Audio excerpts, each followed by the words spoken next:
On parle tous au même moment, finalement, je ne vais rien écouter. Qu'est-ce qui vous donne cette joie? Sœur Karine, j'ai vu ta main.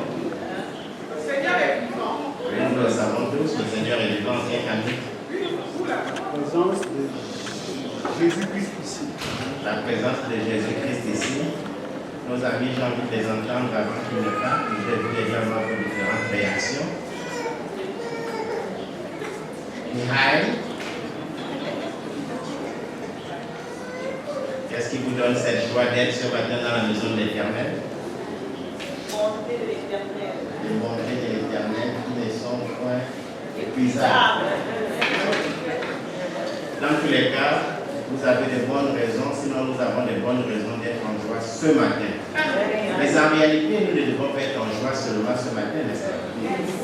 Le fait que le Seigneur nous accorde le souffle de vie est une grâce. Et nous devons toujours lui être reconnaissants de ce qui nous accorde le souffle de vie. Vous savez, il y a des personnes qui ont construit des projets, qui ont voulu faire ceci, qui ont voulu faire cela. Malheureusement, la mort en a décidé autrement. Mais nous ne sommes pas mieux que ceux qui sont partis. Hein? Nous sommes encore pointés parmi les vivants parce que Dieu a bien voulu que sa grâce soit notre partage. Alléluia. Prions. Seigneur, le moment est venu de parler à ton peuple. Et nous voulons que tu lui parles tel que tu voudrais qu'il te comprenne, tel que tu voudrais qu'il saisisse la pertinence de ce que tu voudrais dire. Alors fais taire tous les bruits et envoie ton esprit en chacun de nous afin qu'il nous éclaire la compréhension, mais bien plus sous le contrôle de tes saints anges, afin qu'ils combattent ceux qui nous combattent. Merci parce que nous croyons que tu es réellement présent au milieu de tes enfants ce matin. Au nom de Jésus-Christ, nous t'avons prié. Amen. Ce matin, nous voulons nous entretenir dans le cadre de la vie familiale. Dans le cadre de la gestion chrétienne de la vie. Nous entendons tous parler de la gestion chrétienne de la vie, mais en réalité, peu sont ceux qui comprennent réellement qu'est-ce qu'est la GCV, gestion chrétienne de la vie. Peu sont ceux qui le savent. D'ailleurs, pour certains, lorsqu'on parle de la gestion chrétienne de la vie, on fait allusion à l'argent, les finances. Alors, je ne sais pas si c'est à tort ou à raison. Est-ce parce que c'est ce que certains ont toujours présenté qui a donné une certaine image? Lorsqu'on parle de la gestion chrétienne de la vie, d'autres pensent que c'est seulement le temps que Dieu nous accorde. Mais en réalité, qu'est-ce qu'est réellement la gestion chrétienne de la vie? Le texte de base que nous aurons à lire ce matin se trouve en Luc, au chapitre 16, le verset 10 que nous lirons tout à l'heure. C'est le texte de base. Permettez-moi de vous raconter l'histoire d'une dame d'un certain âge, mais qui était extrêmement pauvre. Cette histoire fut racontée dans une de nos églises par un ancien qui nous dit que cette femme vivait difficilement. Et un jour, lors de la quête des offrandes et des dîmes, cette dame s'est levée, un peu comme l'histoire de la Bible que nous connaissons tous, avec la seule petite pièce qu'elle avait. Et un frère derrière a suivi le geste, a vu dans sa main ce qu'elle tenait, et il s'est dit, mais elle en a réellement plus besoin que l'Église.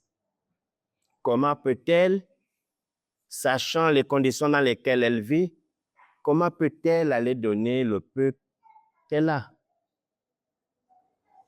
Pourquoi donne-t-elle cela? Elle en a sûrement besoin plus que l'Église. Telle était la réaction de ses frères qui a suivi la dame. Mais ce qui est intéressant à savoir, frères et sœurs, c'est que cette dame, lorsqu'elle quitta sa maison pour l'église, le culte de séjour, elle avait fait une prière. Et dans sa prière, elle a dit ceci, « Seigneur, tout ce que j'ai vient de toi. Je veux rester fidèle, même dans ma pauvreté. » Quelque chose qu'elle reconnaît, elle reconnaît que tout ce qu'elle a vient de Dieu. Première chose. Elle dit, je veux être fidèle. Deuxième chose, elle fait le lien entre Dieu et elle en termes de fidélité.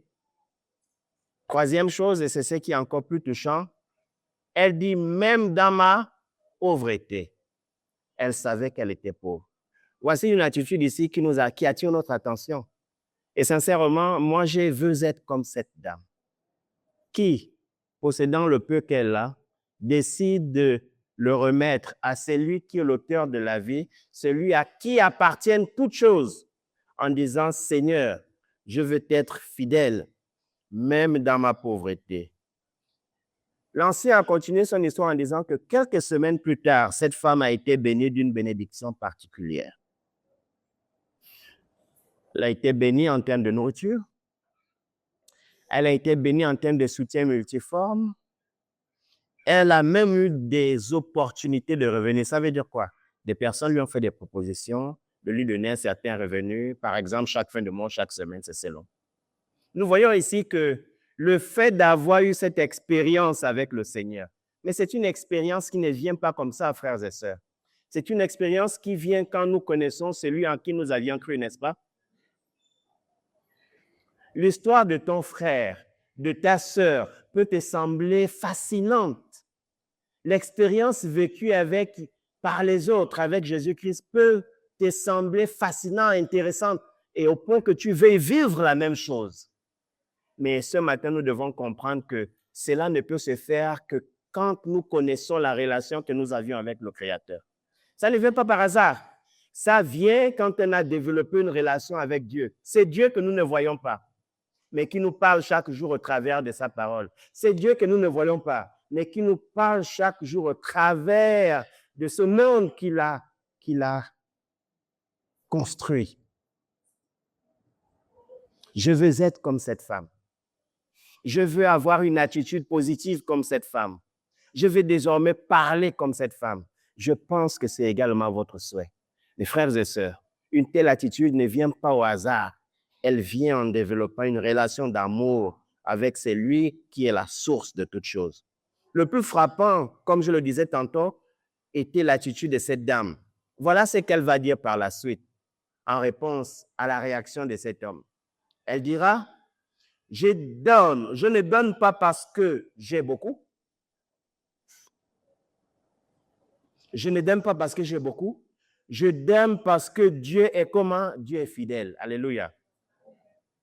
Je ne donne pas parce que j'en ai beaucoup. Mais je donne avec confiance que c'est Dieu qui a demandé de donner est quoi? Fidèle. Le Dieu qui nous demande d'avoir de telles attitudes est comment? Il est fidèle. Contrairement, je me souviens, il fut un temps dans ces pays, des gens nous ont dit, je fais ce que j'ai dit et j'ai dit ce que j'ai fait. Mais l'expérience et l'observation ont montré que ça n'a pas toujours été le cas. Mais c'est Dieu que nous sommes venus adorer ce matin, frères et sœurs. Et comment? Il est fidèle. Faisons-lui confiance. En toutes choses, Dieu reste comment? Fidèle. La dame dit, je ne donne pas parce que j'en ai beaucoup. Je donne parce que Dieu est fidèle. Sœurs et frères, cette femme n'avait presque rien, mais elle avait compris une grande vérité. Cette vérité est la suivante. Nous ne sommes pas propriétaires de ce que nous avons. Quand bien même nous sommes convaincus que nous les possédons parce que nous les avons mérités. Mais la bonne nouvelle ce matin, et peut-être la mauvaise pour certains qui se sont mis certaines idées dans la tête, la bonne nouvelle ce matin, c'est que nous, vous et moi, nous ne sommes pas propriétaires de ce qui nous appartient, que nous avons. Nous ne sommes que quoi? Des intendants. Nous ne sommes que quoi? Des gestionnaires. Autrement dit, nous avons reçu la responsabilité d'administrer ce que Dieu nous a donné. Et nous répondrons de cela devant lui un jour. Et ensemble, nous verrons ce que cela veut dire. Nous ne sommes pas propriétaires, mais nous sommes des intendants. Frères et sœurs, cette phrase a une connotation au-delà de ce que nous pouvons entendre. C'est Dieu qui nous dit que nous ne sommes pas propriétaires de ce que nous avons. Moi, je suis content ce matin, j'ai un costume, je l'ai acheté, il m'appartient. Vous avez des voitures, vous avez des maisons, vous avez de l'argent, vous avez des enfants. Vous avez tout ce qu'il y a comme bien dans ce monde. Vous les avez, nous les avons. Mais ce matin, la vérité est que le Seigneur nous rappelle que nous n'en sommes pas des propriétaires. Mais cela peut paraître scandaleux, n'est-ce pas? Mais cela peut paraître scandaleux pour ceux qui n'ont pas compris le principe. Mais pour les chrétiens que nous sommes, vous et moi, nous devions comprendre effectivement que ce que nous avons ne nous appartient pas. Et quand nous avions compris que ce que nous avons ne nous appartient pas, alors je vais utiliser l'expression d'une grande dame dans notre pays à l'époque qui disait que tu fais le ngunda pour rien. Quand elle a compris cela, on ne fait plus le ngunda. Pour ceux qui ne comprennent pas ce jargon-là, ngunda, c'est plus ou moins faire le malin, l'orgueil, ainsi de suite. Parce que, qu'on le veuille ou pas, qui est capable de dire aujourd'hui que moi je peux et je sais que je vivrai jusqu'à tel âge? Non. Dieu tient entre ses mains le souffle de vie de chacun de nous. Qui est capable de dire que dans sa tête, il y a tel nombre de cheveux? Personne. Mais qui est capable de le faire en réalité? Dieu. Mais si seul Dieu est capable de le faire, nous ne sommes rien, frères et sœurs. Et il nous faut comprendre ces vérités là maintenant, aujourd'hui. Et quand nous avons compris cela, cela booste notre relation avec le Seigneur. Cela change notre conception de la vie. Et cela pourrait même changer notre conception des autres.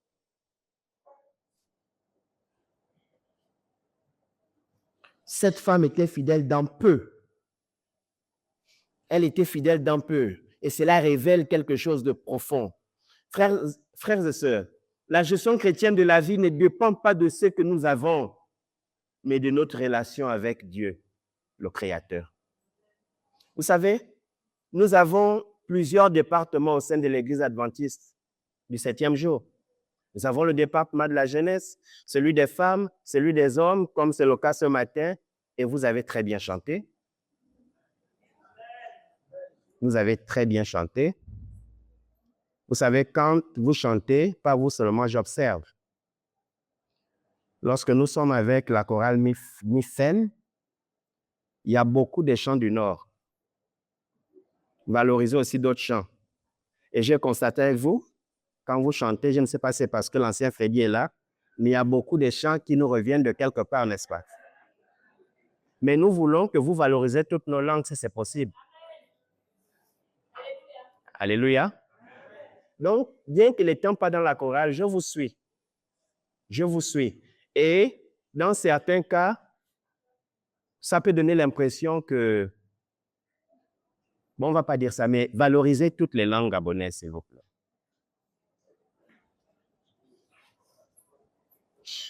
La gestion chrétienne de la vie ne dépend pas de ce que nous avons, mais de notre relation avec Dieu. Dans notre société, malheureusement aujourd'hui, nous disons, et vous avez déjà entendu de quelles expressions? C'est ma vie. C'est ma vie. J'en fais ce que je veux. C'est mon argent. Je peux les dilapider. Ce sont mes biens. Je peux en disposer comme je pense. Nous entendons cela. Mais ce matin, le Seigneur voudrait nous rappeler que qu'il s'agisse de votre argent, qu'il s'agisse de vos corps, qu'il s'agisse de votre vie, qu'il s'agisse de vos projets, rien ne nous appartient. Rien ne vous appartient. Et nous devons comprendre cela. Rien. Eh bien, rien. Nous avons connu dans ces pays des grands hommes extrêmement riches, puissamment riches, mais qui sont partis, mais qui n'ont rien amené avec ces personnes, avec elles. Personne ne peut nous rassurer ce matin qu'en partant, lorsque le Seigneur déciderait qu'elle part, elle partirait avec tout ce qu'elles ont. Et parfois même, ce sont les autres qui s'en servent. Et c'est la raison pour laquelle, comme j'aime bien observer, c'est la raison pour laquelle je me pose souvent des questions. J'ai observé le comportement de certains de nos frères de l'Afrique de l'Ouest qui se font beaucoup d'argent, mais qui ne veulent pas vivre. ils vivent une vie pas difficile, serrée. C'est bien, parce qu'il y a des projets. Et parfois, on a serré, on ne s'est pas épanoui. Parfois, même quand on est malade, on n'achète pas on ne va pas à l'hôpital, on n'achète pas les médicaments qu'il faut. Juste parce qu'il faut serrer, on veut réaliser des choses. Mais l'expérience a montré que parfois, quand on rentre au pays, on vit à peine quelques années, on est parti. C'est d'autres qui jouissent de nos biens. Nous n'invitons pas les gens à vivre de manière désordonnée, mais nous invitons les gens à vivre selon les bénédictions que Dieu leur apporte. Parce que personne ne sait quand est-ce qu'il va partir. Personne. Mais je réitère, nous n'encourageons pas les gens à vivre en désordre. Nous devons vivre de manière à penser au lendemain, mais sachons vivre. Parce qu'à quoi bon finalement d'avoir consenti tous ces sacrifices et qu'à la fin, nous n'en jouissons pas. J'ai travaillé pendant 40 ans, j'ai investi, ce sont mes frères, mes sœurs, mes enfants qui en profitent et moi, je me suis toujours présenté comme un malheureux, ça n'a pas de sens.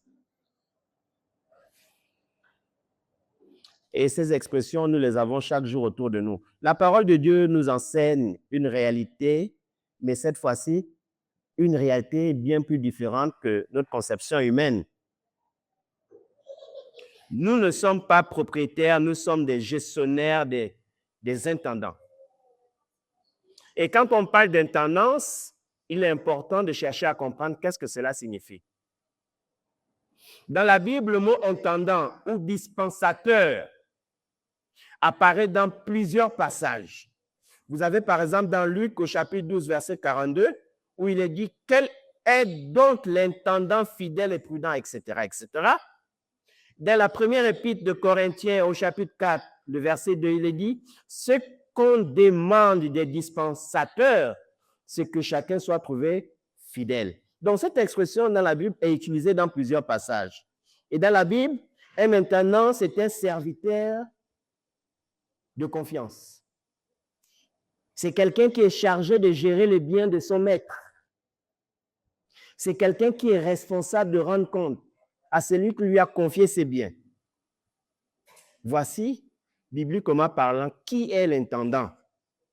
Mais selon l'adventisme, dans la gestion chrétienne de la vie, être un intendant signifie reconnaître que tout appartient à Dieu et que nous sommes appelés à gérer. Donc, nos vies, les frères et sœurs, notre temps, nos ressources, nos talents, notre corps, tout appartient à Dieu. Et je suis même sûr que l'Église adventiste est l'une des seules églises qui a adopté ces jargons bibliques, la gestion chrétienne de la vie, pour véhiculer un enseignement qui comble l'être humain dans tout son état.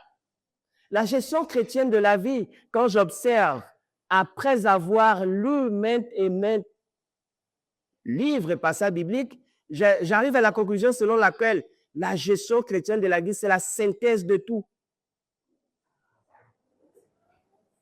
Lorsque l'Église mondiale, inspirée par Dieu, a décidé de mettre sur pied le département des hommes, c'est qu'ils ont compris simplement qu'il y a des milieux où il est difficile pour des hommes d'aller apporter l'Évangile, pour des femmes d'aller apporter l'Évangile. Il est plus facile pour des hommes de s'adresser à leurs semblables. Et tant que l'Église crée le département des femmes, dans les milieux hostiles, tels que dans les milieux que nous appelons généralement dans le milieu adventiste la fenêtre 10-40, des pays musulmans, alors l'évangile est difficile et nous voulons pénétrer toutes les couches sociales. Alors, aller dans ces environnements-là, un homme, aller s'adresser à une femme musulmane comme ça, est capable d'être lapidé, tué. Dieu a inspiré notre Église à créer ces départements mi-femmes. Comme ça, il est plus facile pour une femme d'aller s'adresser à une autre femme comme elle. Vice-versa chez les enfants. Mais vous voyez, la gestion chrétienne de la vie nous prépare pour le salut. La gestion chrétienne de la vie prend en compte notre corps physique, le spirituel, le matériel, la manière dont nous gérons nos vies, la manière dont nous gérons, la manière dont nous gérons nos finances, la manière dont nous gérons notre temps, la manière dont nous gérons tout ce que Dieu a mis sous notre responsabilité. Voilà toute la différence. Et c'est un département qu'il faut considérer et qu'il n'est pas là pour parler d'argent seulement. Mais nous ne pouvons pas aussi parler d'argent. Mais qu'est-ce que cet argent dont nous parlons ici quand on sait que tout appartient à Dieu? Mais en réalité, frères et sœurs, est-ce que Dieu a besoin de notre argent? Lorsque Dieu nous demande 10%, il veut juste voir si nous sommes fidèles, si nous sommes reconnaissants. Mais sincèrement, quelqu'un peut-il dire ce matin que moi, je donne à Dieu au point que Dieu se satisfasse de ça? Mais Dieu est celui qui peut nous en donner autant que nous en voulons en abondance. Donc, quand on nous demande seulement 10%, nous ne faisons rien, il ne nous a pas demandé grand-chose. Mais je comprends aussi le problème de plusieurs. Il y a des personnes qui ont été victimes dans des églises, ça et là. À peine arrivés, on leur a parlé d'argent. On les a même escroqués. Bon, pour ces personnes, je dis c'est malheureux, mais vous savez, les gens veulent toujours qu'on les caresse dans le sens du poil. Hein. Les gens veulent toujours qu'on dise les choses telles qu'ils veulent entendre. Là où c'est écrit noir sur blanc, tel que Dieu voudrait que nous comprenions, les gens refusent. Donc, il y a des personnes qui ont fui des églises parce qu'ils se sont fait entre griffes, excusez-moi l'expression, anarqués. Mais c'est celle-même. Celle-même. Dieu vous invite. Allez-y dire à toutes ces personnes qui sont déçues que le Seigneur, ils ont encore une place dans la maison du Seigneur. Et que Dieu a un message merveilleux, puissant, un message d'amour pour elles. Et que si elles ont été victimes, ça et là, l'Église de Dieu n'en est pas qu'ainsi. Elles n'ont pas simplement été au bon endroit, au bon moment. Nous pouvons être au bon moment, au bon endroit et au bon moment. Et frères et sœurs, moi je pense que nous sommes au bon endroit et au bon moment. Alléluia. Non, je ne sais pas le marketing de l'Église adventiste. Je vous dis, nous sommes au bon endroit et au bon moment. Quand vous vous asseyez chez vous, pensez à cette Église, à ce qu'elle enseigne, à ce qu'elle est. Vous comprendrez que le Seigneur vous a mis au bon endroit et au bon moment. Et je remercie cette personne par laquelle le Seigneur est passé pour m'amener dans cette maison. Et ma prière chaque jour, c'est que ma famille, mes enfants, mon épouse nous demeureront dans la foi. J'entends dire que l'Église ne sauve pas. Mais quand une Église, sous l'enseignement biblique, l'enseignement de Dieu, elle sauve. Puisque l'enseignement biblique, c'est l'enseignement de qui? De Jésus. Et si nous décidons de vivre selon l'enseignement de Jésus, par la grâce de Dieu, nous serons sauvés. L'Église adventiste sauve quand on applique les enseignements, non pour être sauvés, mais parce que le Christ nous demande de faire comme ça. Et c'est lui qui nous sauve. Les amis, vous êtes au bon endroit et au bon moment. Alors, pourquoi j'utilise l'expression bon moment? Vous savez, nous sommes arrivés au temps de la fin. Vous voyez tout ce qui se passe autour de nous, au Proche et au Moyen-Orient, les différentes guerres. On ne sait pas ce que le Seigneur peut en décider.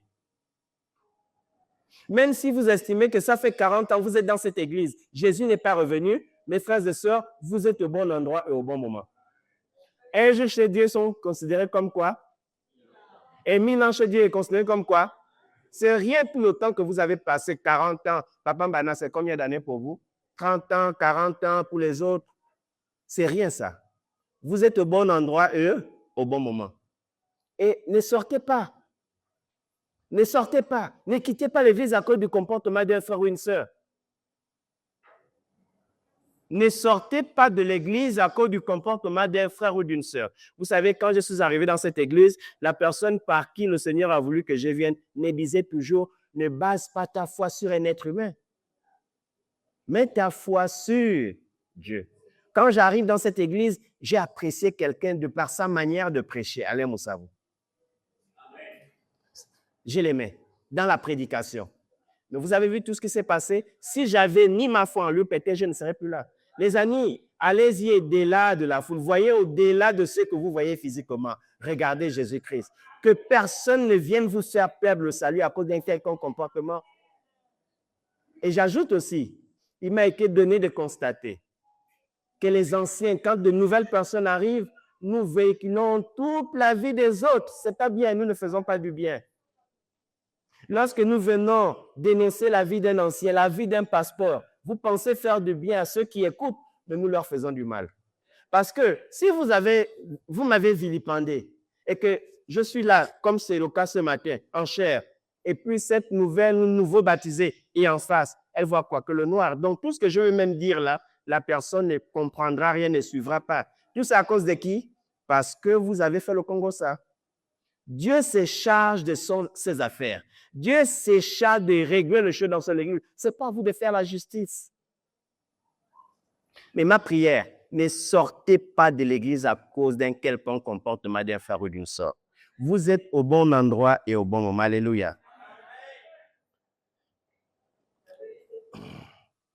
Selon l'Adventiste, la gestion chrétienne de la vie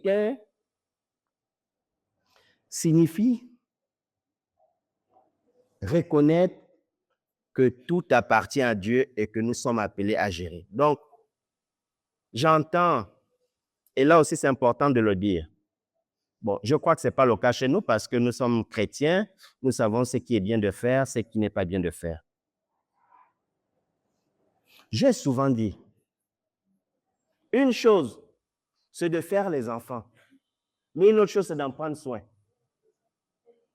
Quand vous faites les enfants pour le plaisir de faire, n'ayant pas les moyens de votre politique, nous contribuons aux critères de sous-développement d'un pays. Et là aussi, Dieu nous demandera de rendre compte des enfants qu'il aurait mis à nos côtés. Est-ce qu'une chose, c'est de faire seulement les enfants sans les éduquer selon les voies du Seigneur? Et je le dis. Et ce que je vais dire maintenant, j'ai apprécié la réaction d'un pasteur qui était venu ici.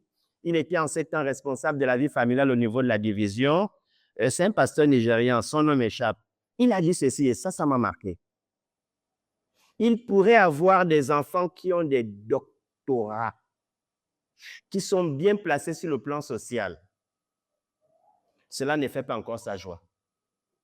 Sa joie sera parfaite quand il constatera que ses enfants, tout ce temps qu'ils sont et vivent selon les voies du Seigneur. C'est ma prière. Et c'est la raison pour laquelle je me bats entre griffes avec mes enfants pour que ceux-ci demeurent. Est-ce que l'enfant, selon la voie qu'il doit suivre, et quand il sera grand, il ne s'en détournera pas? Les amis, je serais content de voir mon enfant, il est bien. D'ailleurs, par la grâce de Dieu, ils apprennent bien. Mais ce n'est pas tout pour moi. Je ne suis pas encore satisfait. Et quand je vous le dis de tout mon cœur. Je ne suis pas encore satisfait. Je serai satisfait. Les parents de mon épouse ont demandé à faire venir notre premier fils en Allemagne parce que c'est un homme qui vit. On courrait, n'est-ce pas? Oh, le pays des Blancs, l'Allemagne, va. Mais mon fils, j'estime qu'il n'est pas encore prêt. Je n'ai pas envie de perdre mon enfant. Malgré les opportunités que cela peut présenter, je n'ai pas envie de perdre mon enfant. Il est encore à nos côtés. Nous lui inculquons des valeurs, le Seigneur fait le reste jusqu'à ce que le Seigneur lui dise, là, il est prêt. Les amis, si nous suivons seulement l'Occident, si nous suivons seulement ce qui paraît bien, nous risquons de perdre nos enfants. Pire encore, quand nous les envoyons dans des pays comme la France, des pays athées. Mais nous vivons tous dans le même monde. Nous voyons ce qui se passe autour de nous, les valeurs qui sont promues. La meilleure éducation que nous pourrions donner aux nôtres, que ce soit nos enfants, nos sœurs, nos frères, tout ce que nous pouvons faire pour eux, c'est leur parler de Jésus-Christ. Et quand on a compris cela, notre compréhension de la vie devrait changer. Alors, je ne vis plus pour moi-même, je ne cherche que la volonté de Dieu, je rends compte de mes choix. Je fais de ma vie ce que je veux. Si je veux sortir avec 5 hommes, aucun problème. Jaloux. Je fais de ma vie ce que je veux. Si je veux sortir avec 50 femmes, ton problème est où? Jaloux. Et les amis, ce matin, si nous devons tout oublier, rappelons-nous une seule chose, que nous devons rendre compte à Dieu pour la manière dont nous aurions non seulement géré la vie qu'il nous accorde, mais celle qu'il a mise sous notre responsabilité. Et du coup, cela soulève une problématique. Nous nous sommes retrouvés à l'hôpital, soutenir et prier pour quelqu'un qui avait décidé de se donner la mort, se suicider. Comment vous comprenez? La personne n'a pas pris le fusil pour tuer quelqu'un d'autre, n'est-ce pas? Mais la personne a pris des médicaments pour se suicider elle. Fait-elle quelque chose de bien? A-t-elle fait quelque chose de bien? Même si elle n'est pas décédée, l'intention, la tentative, si ça avait marché, aurait-elle fait quelque chose de bien? Non. Pourquoi? Parce elle se serait donné la mort. Dieu lui a bien la vie, mais elle veut se donner la mort. C'est un crime. Le crime n'est pas seulement aller tuer l'autre. Le crime n'est pas seulement porter atteinte à la vie de l'autre. Mais quand tu portes également atteinte à ta vie, c'est un crime.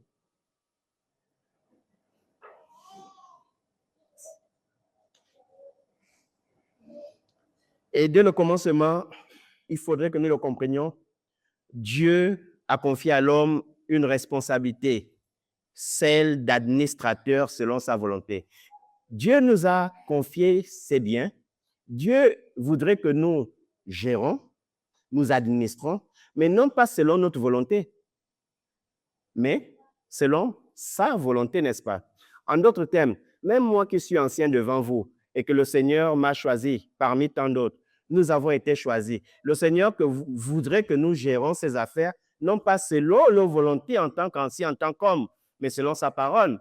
Dieu a mis autour de nous, sous notre responsabilité, des pasteurs, mais Dieu voudrait que nos pasteurs nous dirigent, non pas selon leur volonté, mais selon la volonté de qui? De Dieu.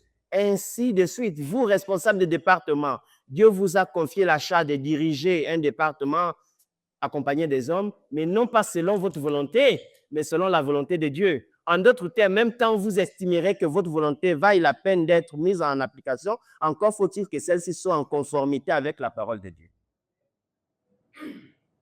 Dieu voudrait que nous soyons des administrateurs, non pas selon notre volonté, mais selon la sienne. Alors, une question, et c'est Dieu qui nous la pose. Mon frère, ma soeur, que fais-tu de ce que Dieu t'a confié? Moi, je ne sais pas. Je ne sais pas ce que Dieu vous a confié. Mais je suis sûr d'une chose, que Dieu m'a confié à moi. Dieu m'a confié d'abord ma vie. Dieu m'a confié la gestion de vous. Dieu m'a confié mes enfants, mon épouse, les biens que je possède. Dieu en a fait également pour chacun de vous. Mais la question importante ce matin est la suivante. Que faites-vous de ce que Dieu vous a confié? Ne répondez pas. Chacun devrait faire une introspection de sa vie et comprendre que juste alors, depuis le jour où j'avais dit « Oui, Seigneur, je vais te suivre » jusqu'à ce jour, il y a eu de hauts et de bas, c'est vrai. Mais quand il faut tracer, ou bien si nous devons tracer, faire un bilan, où est-ce que nous en sommes? Et je me pose moi aussi cette question. Et je me rends compte que moi, à mon niveau, j'ai failli sur beaucoup de plans. Mais vous savez la différence? Et la bonne nouvelle, c'est que malgré le fait que nous avons failli, malgré le fait que nous tombions, nous nous relevons, le Seigneur reste disposé à toujours nous soutenir tant que nous l'accepterons. Le seul péché pour lequel le Seigneur n'est pas prêt à nous pardonner, nous le savons tous, c'est le péché contre le Saint-Esprit. Mais quoi que nous ayons fait, si nous sommes sincères, nous disons à Dieu, Seigneur, je regrette, je ne veux plus vivre dans cet état. Le Seigneur est disposé, est capable de nous en sortir. Il n'y a pas un péché qui soit si puissant que le Seigneur ne peut nous pardonner. Aucun. Au contraire, ce que Dieu attend de nous, c'est que nous nous repentions sincèrement. Alors, quand nous décidons de nous repentir, ça veut dire quoi? Si nous avions l'habitude de prendre une certaine direction, nous devons y aller et désormais nous faisons ce qu'on appelle un volte-face, nous changeons de direction. Voilà ce que le Seigneur attend de nous, que nous abandonnions nos mauvaises voies pour marcher désormais selon ses voies, selon les voies du Seigneur. Quand nous avons compris cela, nous vivons une vie chrétienne, adventiste, digne. Je vais vous surprendre. Il y a parmi nous des personnes qui ne sont même pas encore convaincues de leur salut. Mais si jusqu'à ce jour, nous ne sommes pas convaincus de notre salut, c'est grave. Jésus a donné sa vie pour sauver la nôtre. Alléluia. Jésus continue à intercéder pour nous à la droite de Dieu le Père pour que nous héritions la vie éternelle. Et mes frères et sœurs, tant que les trompettes n'ont pas encore sonné, tout est encore possible. Tant que Jésus-Christ se trouve encore dans le lieu très saint, le Saint des Saints, tout est encore possible. Mon frère, ma sœur, contre quel péché luttes-tu? Qu'est-ce qui te chagrine? Qu'est-ce qui t'empêche de faire chaque jour un peu plus, un pas vers le Seigneur? Qu'est-ce qui t'empêche d'aller de l'avant avec assurance, avec conviction? Quel que soit le problème, il n'y a pas un problème qui soit au-dessus de Dieu et que Dieu ne peut La gestion chrétienne de la vie est une préparation sérieuse pour le retour de Jésus-Christ. Et Dieu, rappelons-nous, est le propriétaire de tout. En Psaume, chapitre 24, verset 41, il est dit, « À l'Éternel appartient la terre et tout ce qu'elle renferme. » La terre et tout ce qu'elle fait quoi? Qu'est-ce que la terre renferme? Tout. Tout. Ceux qui fabriquent les véhicules, ont-ils fabriqué ces véhicules à partir de quoi? À partir des éléments de la terre transformés simplement. D'ailleurs, il y a un physicien, je crois, c'est Laurent de Lavoisier, qui disait que rien ne se crée, rien ne se perd, mais tout se transforme. Si nous avons construit les maisons, même si nous sommes allés chez Aladji Abdoulaye acheter les briques, Abdoulaye a fabriqué les briques avec quoi? À partir des éléments de la terre. Tout appartient à Dieu. Tout.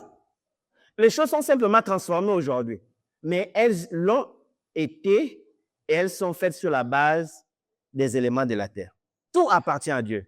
À partir de ce moment, quand nous comprenons que tout appartient de Dieu, nous devons revoir notre manière de vivre. Tout appartient à Dieu, tout, et vraiment tout. Rien ne nous appartient réellement. Et la leçon que nous devons retenir, c'est que reconnaître cela développe en nous l'humilité et la dépendance envers Dieu. C'est pourquoi au début, je vous ai dit que quand on a compris ces choses, on ne s'enfle pas d'orgueil. Au contraire, nous devons être humbles et reconnaissants envers le Seigneur. Seigneur, merci pour la vie. Seigneur, merci pour la santé. Seigneur, merci pour l'épouse. Merci pour l'époux. Merci pour les enfants. Merci pour le niveau intellectuel des enfants. Merci pour la famille que tu m'as donnée. Merci pour le travail. Merci pour mes frères et sœurs dans la foi. Merci pour tout ce que tu as mis sur mon chemin, ce qui a été une source de bénédiction pour moi jusqu'à ce que je sois ce que je suis aujourd'hui. Merci Seigneur, merci Seigneur, merci Seigneur, merci Seigneur. J'ai rencontré quelqu'un la dernière fois, je lui demandais, mais dites-moi, parce que ce sont des personnes qui sont comme ça, avez-vous encore les nouvelles de la sœur Kombila Patricia? On m'a simplement dit qu'elle habiterait vers le 13, mais chaque jour, je prie pour elle.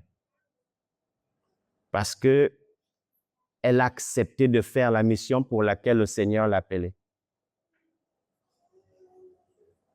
Et cette mission a consisté à propager l'Évangile. Et c'est par cet Évangile, par la grâce de Dieu, que j'ai connu le Seigneur. Vous savez, avant que j'arrive à l'Église adventiste, je partais à l'Alliance chrétienne.